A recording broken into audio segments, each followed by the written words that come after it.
Hey, this is Groovy from Colorado Music Buzz and Hollywood Music TV, and I'm here with the guys from the Northern Way here in Denver, Colorado. How's it going, guys? It's going excellent. How are you doing? I'm doing awesome. Nice. Doing way awesome. This is a quite little studio we got going on here.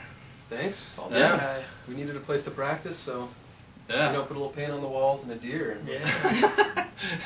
You gotta check this place out. It's half garage, half bar, half practice space, and there's a deer in the wall. It's awesome. It's awesome. Now, you guys just had a CD that just dropped. True, yeah, in September. Product placement. Nice. Boom. Yes, You it's can pick that up seriously, on iTunes. seriously awesome. You gotta check this out. Now, tell me about the album. What was it like putting it together? It's kind of cool, actually. I mean, there's a lot of writing in the sense where, you know, like Nick would have an idea and we just build an entire song off it, or maybe it was a song that I worked on a long time ago, just kind of instrumentally, loved it, and never went anywhere. So, I don't know, it's kind of like bringing a bunch of old ideas up and just making them into new ideas, and just kind of like a blast from the past, and then like flash forward with the whole CD. It's kind of a cool process this time, actually. That's awesome. Yeah. That's awesome. It was definitely a really new, I guess, sound for the band, but still kept a lot of roots that people liked from the Northern Way, or as set forward over the years. Like just carried a lot and definitely brought us right into today. So A little more vintage it's cool because flavor. when we play those songs live that we just recorded, we still feel really fresh with them, but they tie right into everything else in the set. So That's awesome. yeah, it was a really good experience. Very awesome. Now, who produced it? It was produced by Chris Jack, who did up the Blasting Room. Kind of more or less the same production team as the first EP we did, which is from 2008. Had Andrew Berlin that did the mixing and the mastering this time was the only difference, but just kind of all in-house with the Blasting Room. So Nice. Andrew's very badass. yeah, He's very badass. probably the nicest guy ever born. Yes, I concur. Now, you've had some really great success with the single "Crazy" off the last album. I mean, how's that been going for you guys? What's that like? I guess. I think, we've kind of tried to use that as like a way to pinpoint. Obviously people enjoyed that as far as our collection of music goes so far. So kind of, some of the newer writing we've been doing, I think we've been trying to kind of get a feel for what made that successful for us and what people liked about that song. Just kind of the more like groove-oriented, danceable song, I guess you might say. Right. So we've kind of been trying to go back to a little bit of that. Very cool. Very cool. No, I heard this rumor that you guys are working on some new tunes, new CD possible. Might have a scoop. Working on a scoop here. You left out the money part. That's the most important part of us. We need a lot of that. But no, yeah, we're always writing and stuff. I think it's been a really creative time lately, which is good. And again, kind of evolving the same way we did when we recorded the EP. It's, I think we do a good job, and I think one of our favorite things to do is just keep the things that we like and that we know work for us, because there's no need to change that. And I think we just kind of evolve off that, and it's evolving, but it's still staying kind of familiar and comfortable to people. So I think that's kind of the whole forte. We have a lot of songs that we're coming up with that we really want people to hear. As Steve said, as the funds start rolling in, we can justify going back to the Blasting Room. It'll be a donation. We're gonna get there.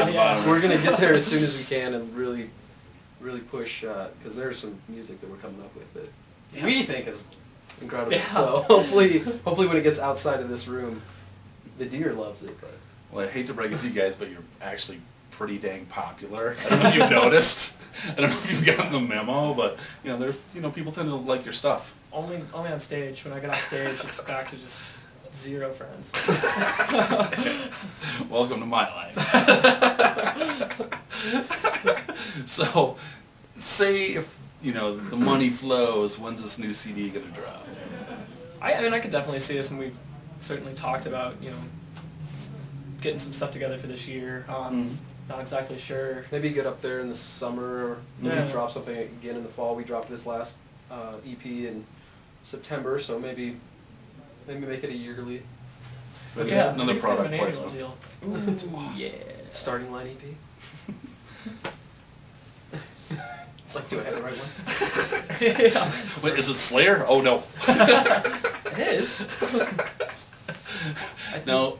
No, I was going to say, we had an idea earlier about maybe kind of putting a twist on the way we record things too. I think we're just, like I said, we're just kind of spitballing lately and thinking of different ways to do what we've been doing. Sure. Like enjoying the way that it's worked so far, but kind of just trying to make a couple changes and alterations to things to just kind of keep it exciting both to us, and Right. that kind of rolls over. I think it stays exciting to everybody else if we keep the momentum going like that. So what kind of new ideas are you working on then? We talked about doing some kind of like live tracking stuff a while. I mean, Yeah, if we go into the studio, you know, there's different ways you can do it, but pretty popular ways. Everybody tracks kind of individually. You know, Andrew sits there, he engineers it, he mixes it together. Right. He's, you know, brilliant with that. But sometimes it loses that energy that, you know, you get when we're all sitting in a room and looking at each other and feeling what, you know, anticipating what somebody's going to do. So we might attempt on these next recordings to do a little bit more of that live feel Nice. and promote it as such. Maybe even just do it straight live. Because Yeah. we've had the opportunity to record like that. It's nothing that we've released, but yeah, it was a really fun experience, so Right. we might be able to... it's on YouTube though. Go to YouTube. You're on YouTube right now, so, So it's just- you're yeah. good. It's somewhere right over Yeah. here. It's on this region. This area. Not so much right over here as it is here. We should create an overhead banner for this video. There you go. Yeah. Yeah. Sweet, I like it. All right, so we're in a new year. Tours, shows, cool stuff. What's all going on with 2011? All of the above. Yeah. We're starting off with this show that we're really pushing hard right now, January 21st at Summit Music Hall. Mm-hmm. It's going to be our first big show of the year, and it's going to be our biggest show that we've done in a while. A lot of And, awesome bands on Yeah, board. killer bands on board, and it's something new for us. We're really going to try this year a lot of new ideas as far as promotion Mm-hmm. and just making each show an event as opposed to like, oh, we're playing again this Saturday, like, Right. come on down. And so one cool thing for us with this show is that we've been able to get every band that's involved together to promote together. So we've had a chance to meet with all the bands several times, which just doesn't happen. On a lot of bills, you don't even know who you're playing with till you get there, you know. But we've been able to really start a relationship with all the bands, so. Awesome. We've For had that. we've had fun. Yeah, we've had a lot of fun with all the bands, which means come day of the show, we're all going to know each other and be best friends. Yeah. and It'll be a blast. So that's really, I think we're really the most excited about that because it's a really unique experience. Awesome. Yeah. Awesome. So, I think we're looking to kind of take, you know, like Nick was saying, instead of just saying, you know, here's the date and here's the show we're playing, I think we're going to try to, you know, maybe anywhere between like making kind of a theme to the show more than usual, or, you know, we talked about hopefully towards the spring or summer, I've been working on the early stages of doing like a big benefit show, and, Nice. you know, really going the extra mile and making it an actual big benefit with a Right. great cause and just get a lot of good bands on board. And you know, it's something we've had some good experiences with in the past. I know Nick kind of headed up a benefit show towards the end of last year, and it was just kind of cool to, you know, just have a different take on what goes into planning the show as opposed to just working on the songs and stuff. There's a lot more, and I know you had quite a bit of work put into that one, so I think we're excited Nice. to maybe do that again, kind of do the comeback of that. That's awesome. Well, if you need a big old weird MC, perfect. Love that. There you go. I'm your guy. That's a legally binding contract. You right didn't there. know it, but this was an interview, so. You got the job. Yay! But unfortunately, it's for Hardee's making fries. I love Hardee's. Hardee's is the I best. love Hardee's. It's still around? I thought so. Or are they just We should. Big Carl's? Find out. Carl's Jr. Field whatever. trip it. Big Yeah. Carl's Jr. I think we should go get some Hardee's right now. We're gonna go get some Hardee's. This is Groovy from Colorado Music Buzz and Hollywood Music TV. We're the guys from the Northern Way here in Denver, Colorado. Rock on.